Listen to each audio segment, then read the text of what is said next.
আগামীকাল ছিল শুভ রথযাত্রা। সেই উপলক্ষেই আমি জগন্নাথ দেবের একটি চিত্র আলপনার ভিডিও তোমাদের সাথে শেয়ার করেছিলাম। তারই ডিটেল ভিডিও আজ নিয়ে চলে এসেছি। নমস্কার, আমি সুস্মিতা আর সুস্মিস আর্টে সকলকে স্বাগত জানাই। তবে জানিয়ে রাখি, এটা কোনো সাধারণ চিত্র নয়, এটা আমাদের শ্রদ্ধেয় স্যার সুধীররঞ্জন মুখোপাধ্যায়ের অঙ্কন করা জগন্নাথ দেবের আলপনা চিত্র।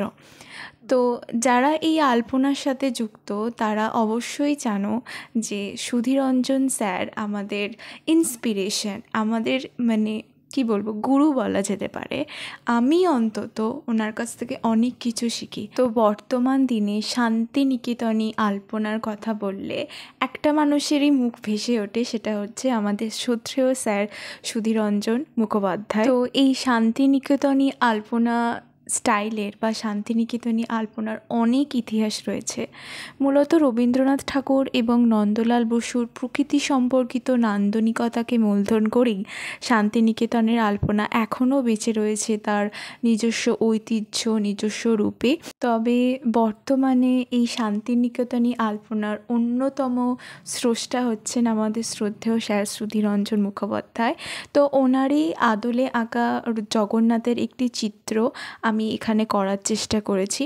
তবে বরাবরই এই ধরনটা এই প্যাটার্নটা আমার কাছে ভীষণ ডিফিকাল্ট মনে হয়। আমি জানি না, আমি যতটা এমনি নর্মাল কলকা এবং আলপনায় যতটা স্বাচ্ছন্দ্য বোধ করি, আমি ততটাই ডিফিকাল্টি ফেস করি এই ধরনের আলপনা করতে গেলে। যাদের এই আলপনা কলকার প্রতি ইন্টারেস্ট আছে, একটু ভালোবাসো, তারা হয়তো জানো। তবে যারা জানো না, আমি তাদেরকে সাজেস্ট করব একবার অন্তত স্যারের আঁকা চিত্রগুলো, আলপনাগুলো দেখো। বুঝতে পারবে যে আলপনা যে একটা আর্ট, সেটা যে কত ধরনভাবে প্রেজেন্ট করা যায়, প্রকৃতিকে কিভাবে আলপনার মধ্যে ইনক্লুড করা হয়েছে।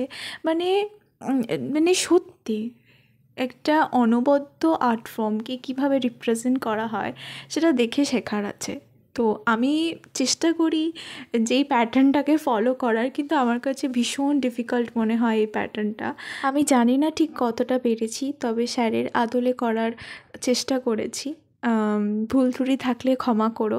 আমি শিখছি, আমি রোজ স্যারের আঁকা দেখি রোজ নতুন কিছু শেখার চেষ্টা করি। তো আজকের মতো এতটুকুই। কেমন হয়েছে অবশ্যই জানিও। যদি এই আর্ট ফর্মটা আরও দেখতে চাও সেটাও জানিও। আজকের মতো টাটা।